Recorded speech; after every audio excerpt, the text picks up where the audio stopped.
You've probably noticed that I'm offering a breathwork challenge this week. It's 3 days of simple, practical breathing exercises delivered to your inbox. And this one is really special to me because this is my work. Now, I teach a lot of other modalities, and I love explaining to people why the systems other people have developed are excellent because of exercise science principles or what I found in the body. But this breathwork material is something that I've been developing on my own for the past 7 years. And I wanted to tell you the story of how it came about. So it starts with, you should know that I have 2 kids. I have Louisiana Marie, she's 11, and I have Ezekiel Stardust, and he's 6. And I was 2 very different people in those 2 pregnancies. So you probably noticed that my nature is dynamic, and I tend to be all systems go.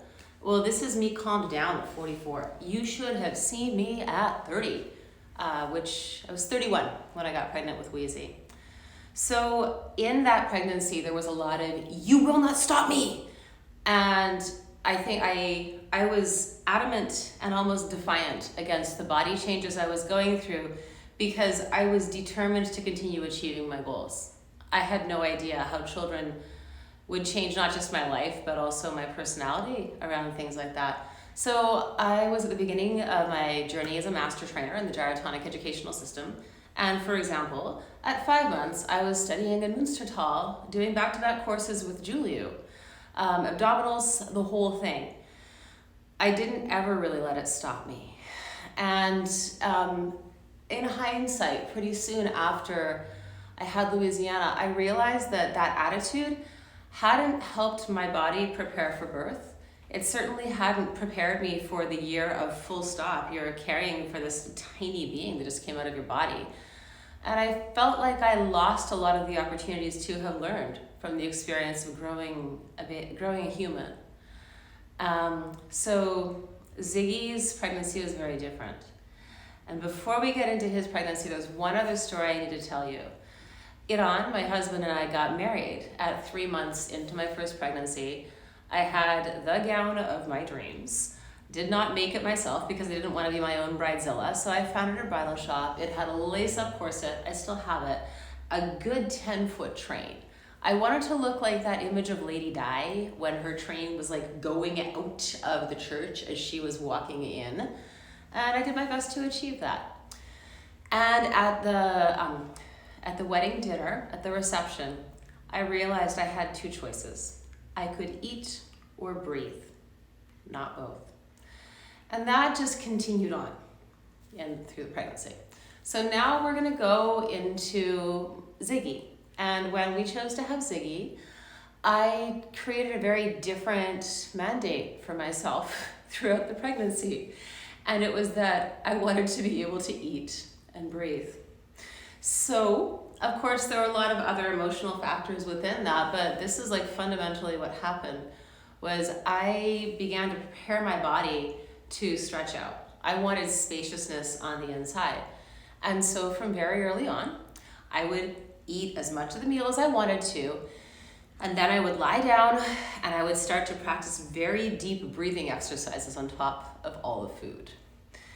I didn't realize, we could just say I didn't realize how much I was gonna get high off my own supply. I mean, the emotional and the psychosomatic aspect of doing breath work is compelling and fascinating.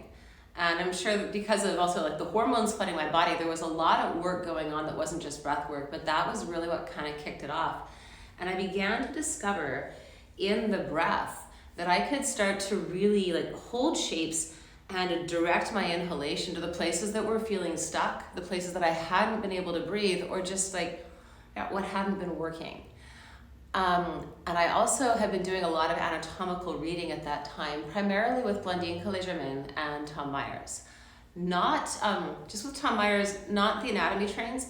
I actually don't vibe with that book, but he wrote an amazing book called The Body Cubed. It's actually a series of articles he wrote for Massage Magazine way back when. And he goes through the body with this very vivid, experiential, anatomy is my word for it. He uses metaphor for almost everything, and he gives you these images. And that is really how I experience my body as well. It's a series of feelings and images that I'll usually describe as, well, there's the Niagara Falls, or like this muscle thinks it's a piece of wood. It's my experience. So anyhow, that was talking to me. And then I picked up Blondine Collet-Germain's book, The Anatomy of Breathing, and she really broke it down in a way that, again, the inside of my body was illuminated. And she also talked about the capacity of the pause within the inhalation or the exhalation to create elasticity in the tissues. So like when you're holding a stretch for a muscle, that holding your breath would create that same stretch for all the muscles that are working to pull air into your body. So that converged with my eat or breathe choice. And I began to try double and triple inhalations. And I found you can do this with me right now. Take a long inhalation, just as long as it feels good.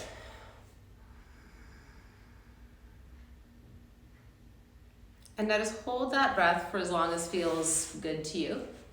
And when you notice that you're beginning to exhale, instead take another inhalation.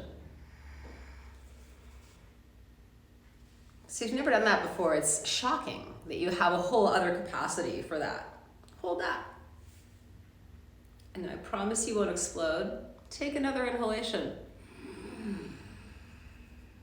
And notice how it probably, at least for me, it always goes to my neck and head that third time. It fills up the space you hadn't accessed yet. Now just easily let the breath out. And feel everything return back to center. And there's almost like this drain. For me, it feels like when I'm standing in the sand and the tide comes up and then it pulls the water and the sand out from underneath my feet. When I really get into that breath, that's what I feel like it's releasing these holding tension patterns in the body and replacing them with an experience of movement. So then as my hips began to widen and Ziggy got bigger, I began to apply that same type of breathing into my lower back and add fascial stretches. So after dinner, I would be like lying on a mattress. We always lived in warehouses, and this is my first actual home.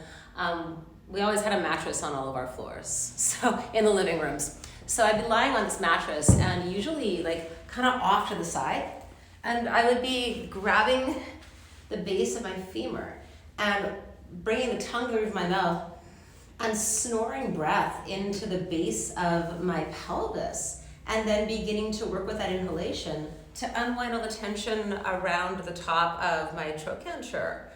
The whole femur, actually, because the tissues were getting stuck as my body was changing, and this was releasing it and restoring movement.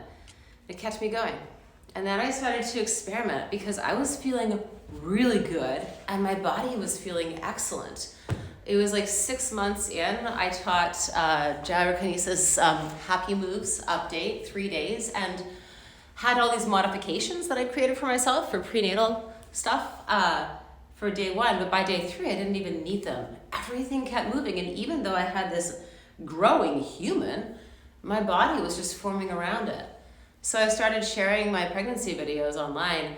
Unfortunately, at that time, we weren't really allowed to share gyrotonic videos online, so I got asked to take them down, which was honestly one of the hardest things for me ever to do, because I felt like it was so important to show women who are carrying children and making them that you still have all of this agency around your body's life-giving force. Back to breath work. So at some point, I started, I think it was after the update, really playing with Uddiyana Bandha and the metamorphosis breathing, vacuuming up. And I began to look at it like weightlifting. So I would drop Ziggy out and then I would exhale and suck him back in and basically take him for a ride. And as far as I was concerned, there were 2 benefits to this. One, I was training elasticity in my tissues. I was, by dropping him out, creating a springy response for my skin. I felt like it was gonna learn how to keep on growing and be comfortable. And 2, working my abs on the way in. So those replaced traditional abdominal exercises. I just did breathing. And I do have a couple videos left of me wearing a striped shirt and striped pants doing this insane breathing, and you can see him just disappear into me and then drop out. So that was fun. And the childbirth is related to it, but we're gonna skip over that story because I don't know you that well.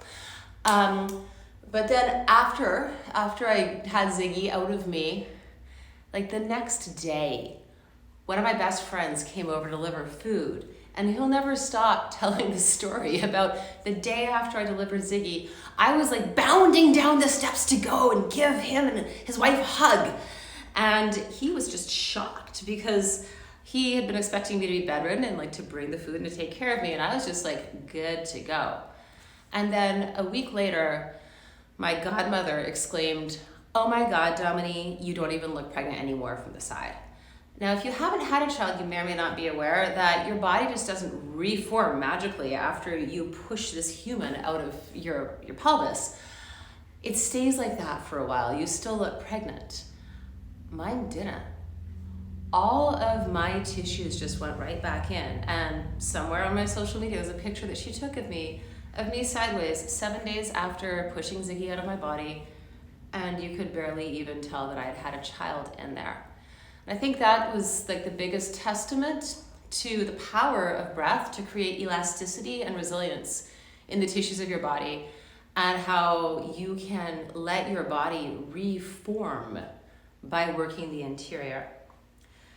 So I've been developing this practice since then, applying it with different restorative yoga positions, then also doing it with abdominals, and just studying and researching how breath affects movement, which I'm not the only one, and there are brilliant people out there doing it.